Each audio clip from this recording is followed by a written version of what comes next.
Hello students, welcome to all.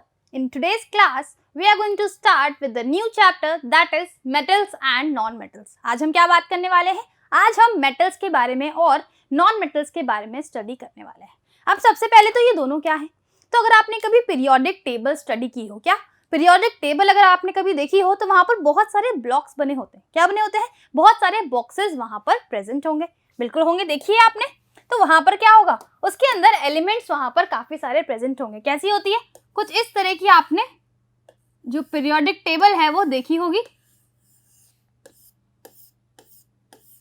Right? तो इसके अंदर क्या होते हैं? इसके अंदर बहुत सारी चीजें हैं जो प्रेजेंट होंगी. अब क्या क्या होंगे? यहाँ पे टोटल ग्रुप्स प्रेजेंट होते हैं. क्या होंगे? ग्रुप्स होंगे. कितने? इसके अंदर 18 ग्रुप्स प्रेजेंट होते हैं. कहाँ से कहाँ तक? 0 से लेके या फिर 1 से लेके 18 तक हम इनको ग्रुप्स बोलते हैं. 1 से लेकर 18 मतलब ग्रुप. 18 ग्रुप्स यहाँ पर प्रेजेंट है. अब ग्रुप्स क्या है? ये जो वर्टिकल कॉलम्स आप देखेंगे, क्या देखेंगे? वर्टिकल कॉलम्स जो है इन्हीं को हम ग्रुप्स बोलते हैं. किसको? वर्टिकल कॉलम्स को हम ग्रुप्स बोलेंगे. क्या ये चीज समझ आई? ओके. अब ग्रुप्स के अलावा जो हॉरिजॉन्टल लाइंस यहाँ पर हैं, क्या है? हॉरिजॉन्टल रोज जो यहाँ पर प्रेजेंट है, उन्हें हम क्या बोलेंगे? उन्हें हम बोलते हैं पीरियड्स. उन्हें हम क्या बोलेंगे? उन्हें हम बोलते हैं पीरियड्स. कितने पीरियड्स होंगे? 7 पीरियड यहाँ पर प्रेजेंट होते हैं एक पीरियोडिक टेबल के अंदर. कितने? यहाँ से लेकर अगर हम काउंट करें तो 1 से लेकर 7 तक हमारे पास जो पीरियड्स हैं वो प्रेजेंट होंगे. Is that clear? ये क्या है? ये है हॉरिजॉन्टल रॉज. हॉरिजॉन्टल रॉज को हम क्या बोलेंगे? उन्हें हम पीरियड्स बोलते हैं. कितनी होती है ये?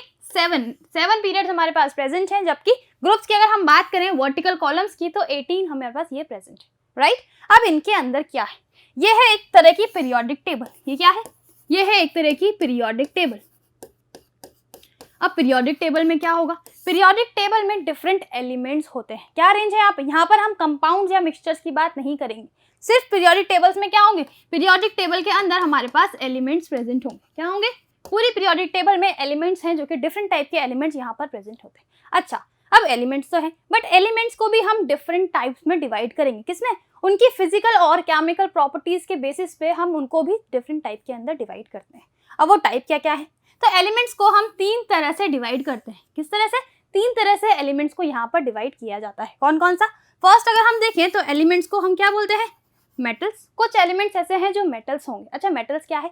मेटल्स बेसिकली हमने ग्रुप कर दिया है कुछ स्पेसिफिक फिजिकल प्रॉपर्टी और केमिकल प्रॉपर्टी को लेकर. कुछ एलिमेंट्स को हमने क्या कर दिया है? ग्रुपिंग कर दी है. उनको हमने मेटल्स बोला है, जिन्होंने सेम फिजिकल और केमिकल प्रॉपर्टी हमें शो की है. ठीक है. अब ये क्या है? जैसे कि हमारे सोनोरस है या फिर उनकी फिजिकल स्टेट कैसी है, वो गुड कंडक्टर्स हैं या नहीं, डेंसिटी क्या है, टेंसाइल स्ट्रेंथ क्या है, मेल्टिंग पॉइंट, बॉइलिंग पॉइंट क्या है, लस्टर है या नहीं. तो ऐसे बहुत सारे पॉइंट्स हैं, फिजिकल और केमिकल प्रॉपर्टीज हैं, जिनके बेसिस पे हमने एलिमेंट्स को डिवाइड यहाँ पर किया है. सो हमने यहाँ पर क्या देखा? एलिमेंट्स को हमने 3 चीजों में 3 डिविजन्स में डिवाइड किया है. That is metals and next is non metals. Next is what? Next is non metals, right?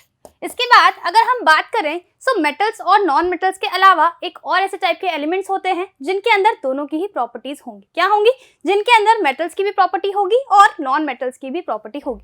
उन एलिमेंट्स को हम क्या बोलेंगे? उन एलिमेंट्स को मेटलॉइड्स कहा जाता है. क्या कहा जाता है? उन्हें हम मेटलॉइड्स बोलेंगे, राइट? तो 3 तरह से हमने डिवाइड किया है पीरियोडिक टेबल के अंदर. जितने भी एलिमेंट्स हैं उनको 3 तरह से हमने यहाँ पर डिवाइड किया है. क्या ये चीज क्लियर हुई? कौन कौन से हैं? मेटल्स, नॉन मेटल्स और मेटलॉइड्स. हमारे चैप्टर के अंदर हम बेसिकली 2 ही चीजों के बारे में डिस्कशन करने वाले हैं. That is metals and non metals. क्या बात करेंगे? यहाँ पर हम सिर्फ 2 ही चीजों को स्टडी करेंगे. इन दोनों की फिजिकल और केमिकल प्रॉपर्टीज को हम यहाँ पर देखने वाले हैं. क्या ये चीज क्लियर हुई? क्या ये समझ आया? ओके, चलिए तो चैप्टर स्टार्ट करते हैं. सी, सबसे पहले ये सब क्या है? ये सब मटेरियल्स के अंदर आएंगे. किसके अंदर? मटेरियल्स के अंदर. इन सारी चीजों को हम डिस्कस करने वाले हैं.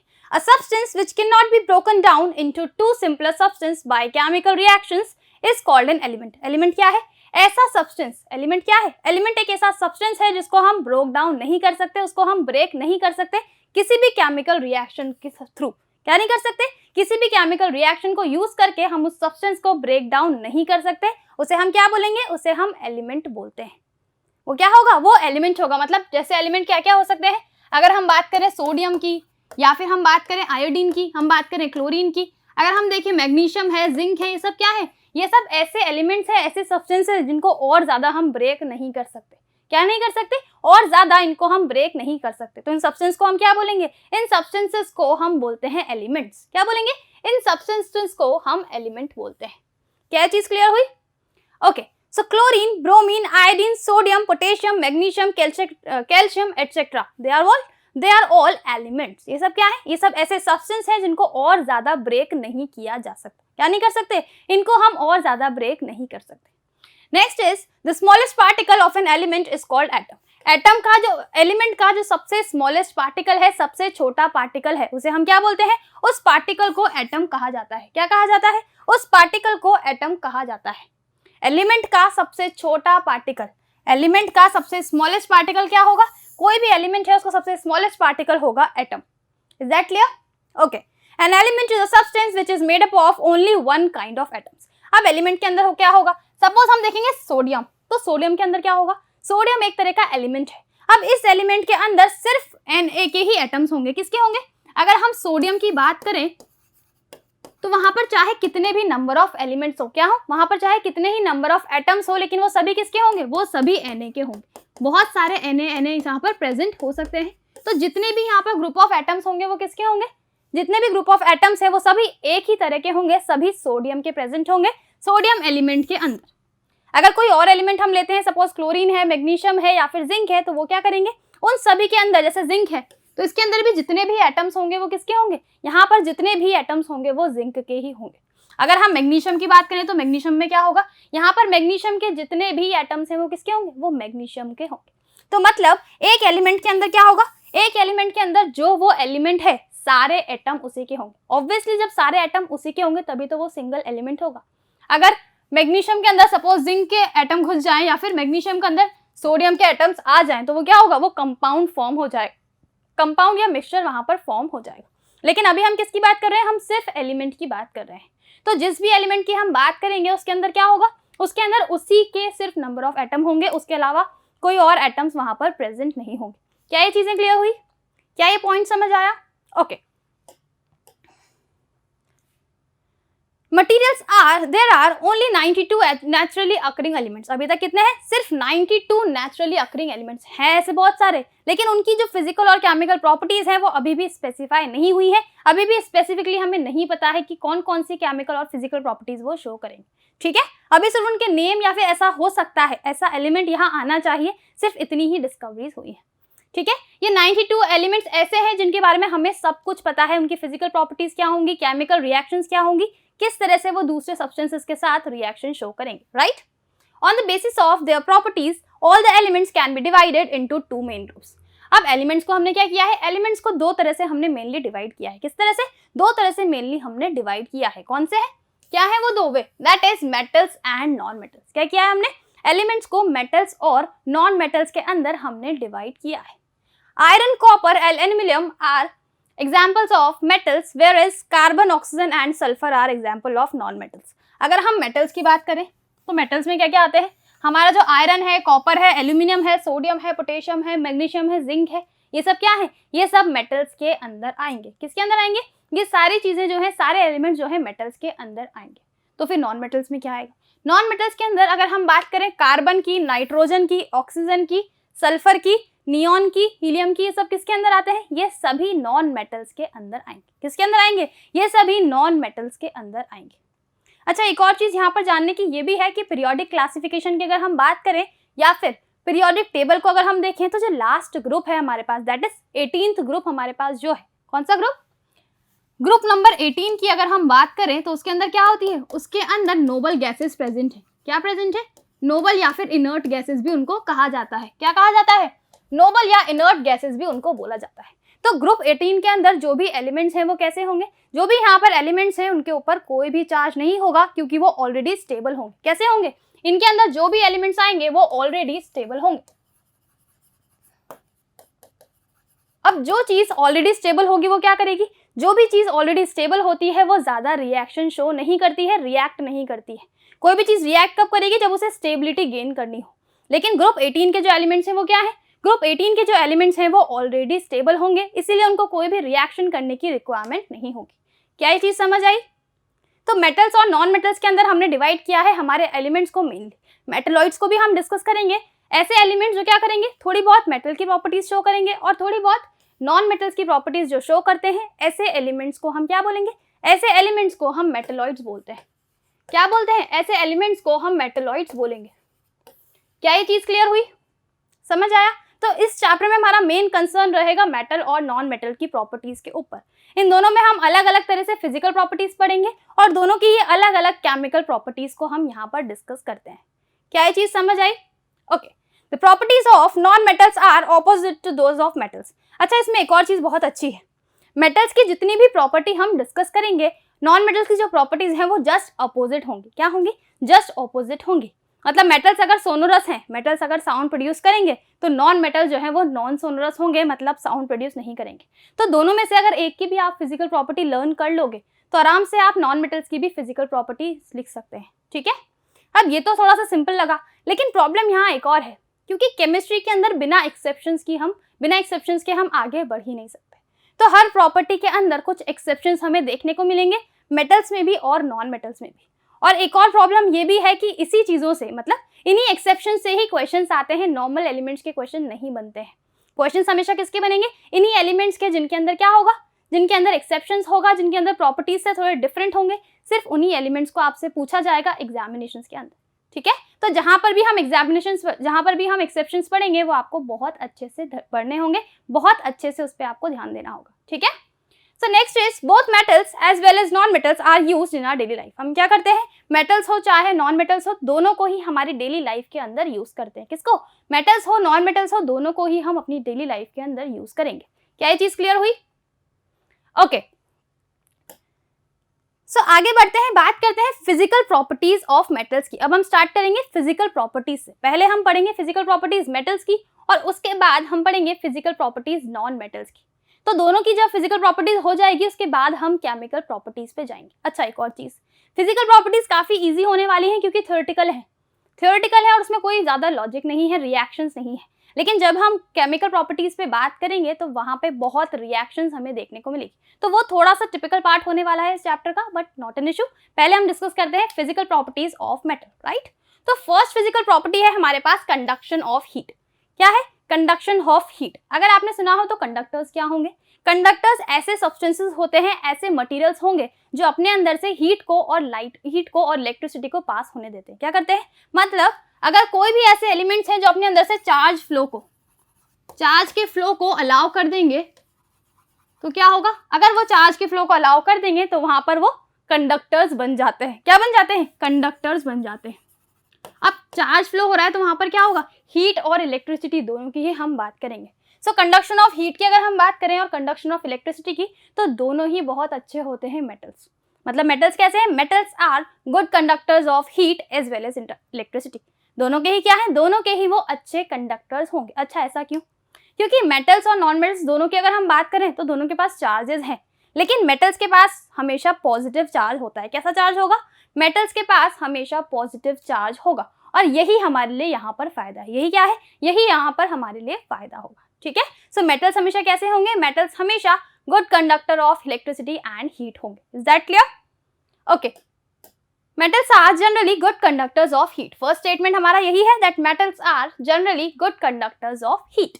The conduction of heat is also called thermal conductivity.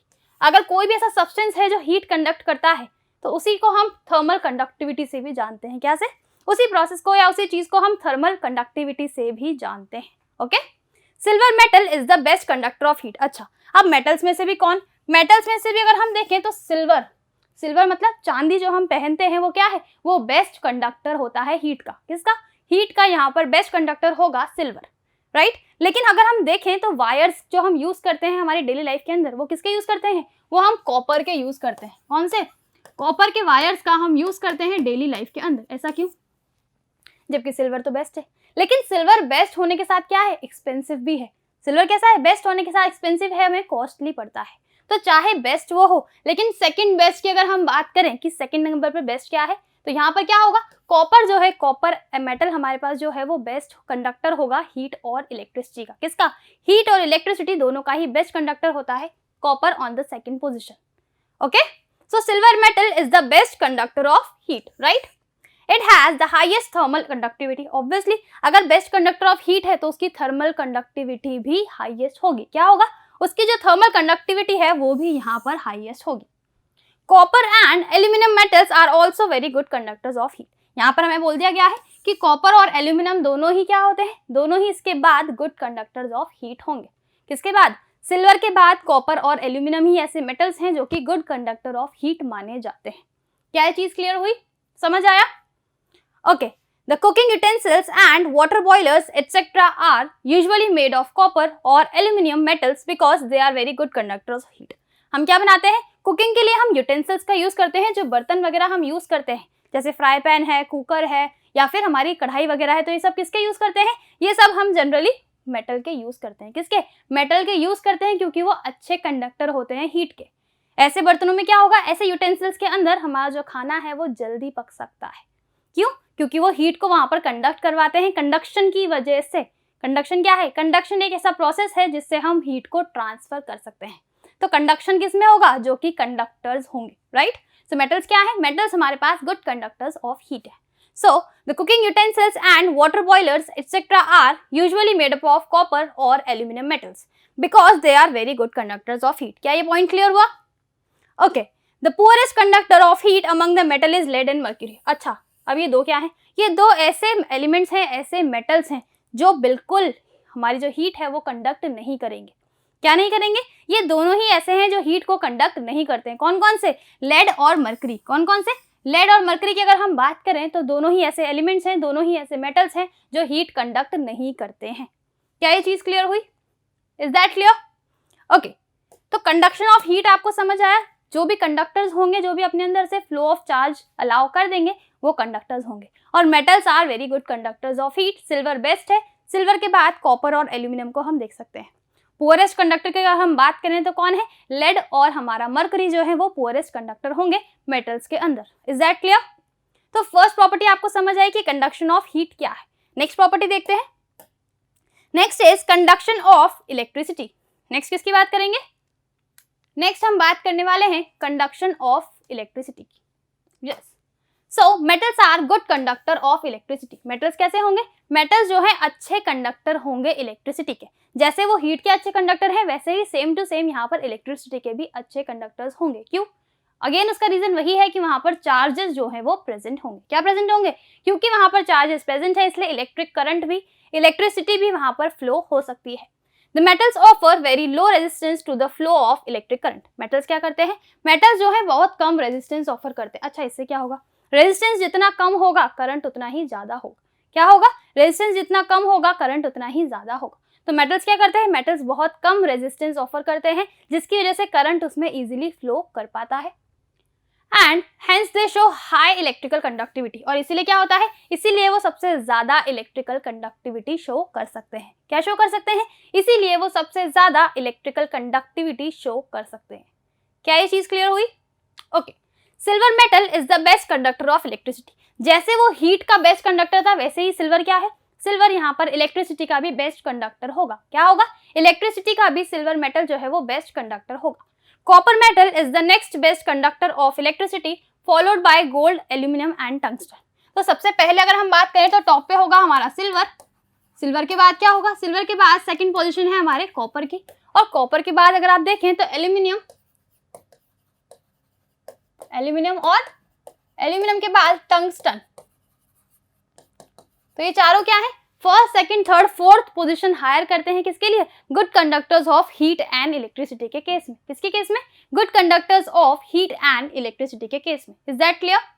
The electric wires are made of copper and aluminium metals because they are very good conductors of electricity. जो वायर्स हम यूज करते हैं वो भी किसके बने होते हैं, जो वायर्स का हम यूज करते हैं वो भी कॉपर या एल्यूमिनियम के ही बने होते हैं। किसके, कॉपर या एल्यूमिनियम के ही बने होते हैं। क्यों, क्योंकि ये दोनों ही गुड कंडक्टर ऑफ इलेक्ट्रिसिटी है। वहां पर जो इलेक्ट्रिसिटी है वो अच्छे से पास हो जाए, इसलिए हम कॉपर और एल्यूमिनियम के जो वायर्स हैं वो यूज करते हैं। Is that clear? क्लियर हुई चीजें? ओके, सो नेक्स्ट प्रॉपर्टी देखते हैं। Next property is lustreness. अच्छा, लस्टरनेस क्या है, लस्टर का मतलब होता है शाइन। इसका क्या मतलब है, लस्टर मतलब है शाइन। तो मेटल्स कैसे होंगे, मेटल्स हमेशा शाइनी होते हैं, हमेशा लस्ट्रस होंगे। अभी क्या मतलब है, मतलब अगर हम किसी मेटल को कट करें, क्या करें, किसी मेटल को अगर हम कट करें तो वो बीच में से कैसा निकलेगा, वो हमेशा शाइनी हमें दिखेगा। कैसा दिखेगा, शाइनी हमें दिखेगा। अच्छा, इसका एक बहुत अच्छा एग्जांपल है हमारे पास, that is gold and silver. Gold and silver की अगर हम बात करें तो दोनों ही क्या है, दोनों ही काफी शाइनी होते हैं। उनकी शाइन की वजह से ही उनको हम ऑर्नामेंट्स बनाने के लिए या ज्वेलरी वगैरह बनाने के लिए इन दोनों का ही यूज किया जाता है। दोनों क्या है, दोनों ही मेटल्स के अंदर आते हैं। किसके अंदर, दोनों ही मेटल्स के अंदर आते हैं। इनको देख के हम समझ सकते हैं कि मेटल्स जो है वो काफी लस्ट्रस होते होंगे, काफी शाइनी होते हैं। ठीक है, the property of a metal of having a shining surface is called metallic lustre. किसी भी मेटल की अगर शाइनिंग सरफेस है, क्या है, अगर शाइनिंग सरफेस है, इसका मतलब क्या है, इसका मतलब ये है कि वो मेटल लस्ट्रस होगा। क्या है, उसके पास मेटेलिक लस्टर है, दैट इज उसके पास वहां पर जो चमक है वो प्रेजेंट है। Is that clear? A metal has a shining surface only when it is fresh. अच्छा, कब होगी शाइनिंग सरफेस? शाइनिंग सरफेस तभी होती है जब मेटल कोई न्यू है।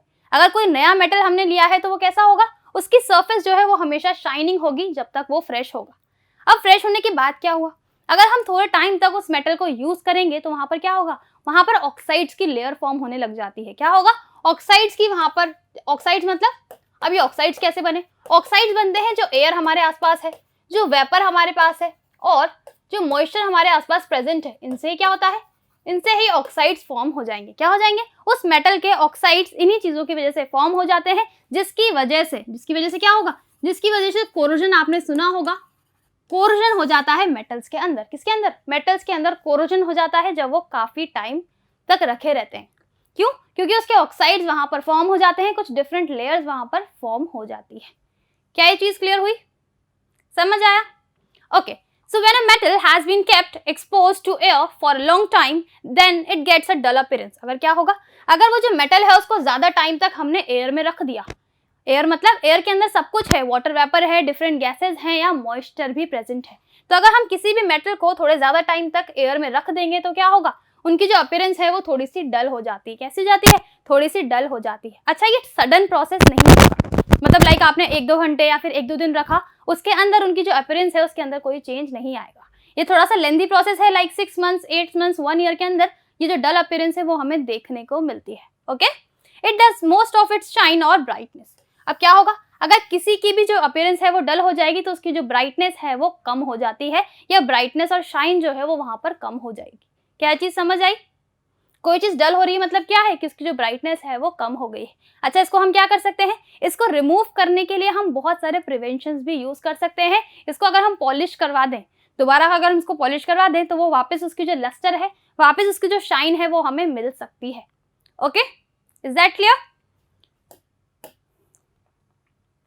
The metals lose their shine or brightness on keeping in air for a long time and acquire a dull appearance due to the formation of a thin layer of oxide। अभी मैंने आपको बताया वहां पर क्या form हो जाता है, ऑक्साइड की बहुत पतली सी लेयर वहां पर फॉर्म हो जाती है। अब हो सकता है ऑक्साइड हो सकता है कार्बोनेट हो, मे बी सल्फाइड भी हो सकता है।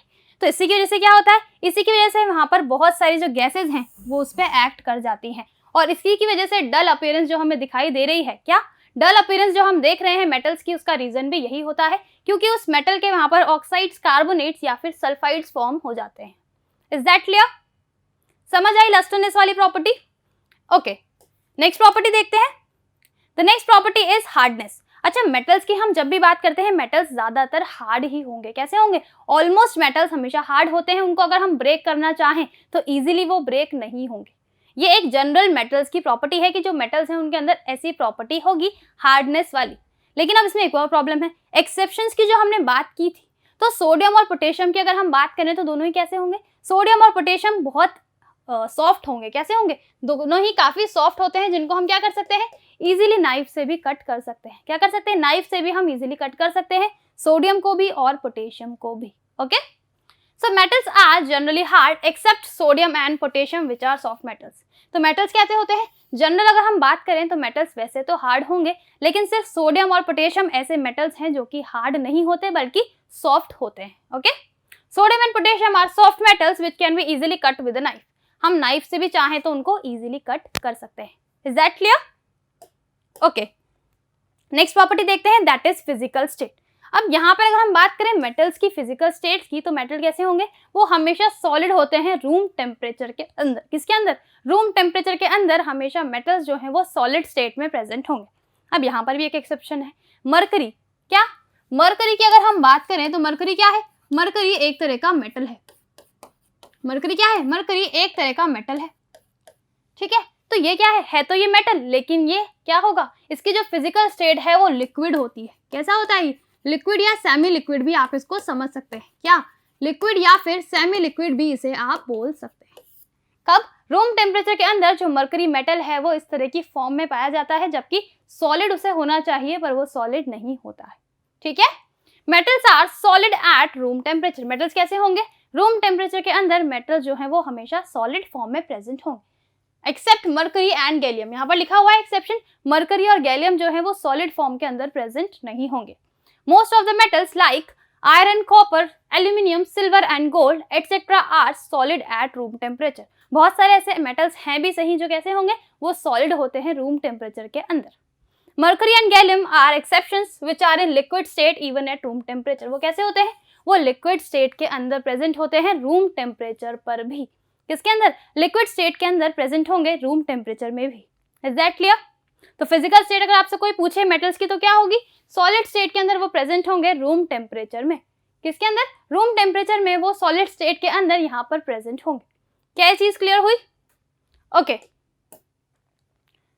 Next is melting points and boiling points. अगर हम मेटल्स की बात करें तो मेल्टिंग पॉइंट्स हो चाहे बॉइलिंग पॉइंट हो, दोनों ही मेटल्स का काफी हाई होता है। क्यों, क्योंकि ये हार्ड है, इनकी डेंसिटी ज्यादा है, इसलिए इनको मेल्ट करना हो चाहे बॉईल करना हो, दोनों ही हमें हाई टेम्परेचर यहाँ पर प्रोवाइड करने होंगे। क्या करना होगा, हाई टेम्परेचर हमें यहाँ पर इनको प्रोवाइड करना होगा, ओके।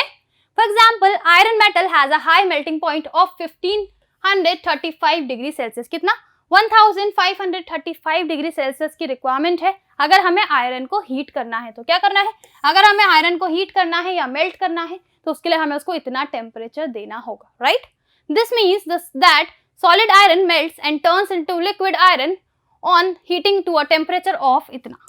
अगर हम इतना टेम्परेचर पे रखेंगे आयरन को तो क्या होगा, तो सॉलिड आयरन जो है वो लिक्विड आयरन में कन्वर्ट हो जाएगी, हीट हो जाएगी, लेकिन इतना हाई हमें उसको जो टेम्परेचर है वो प्रोवाइड करना होगा, ओके।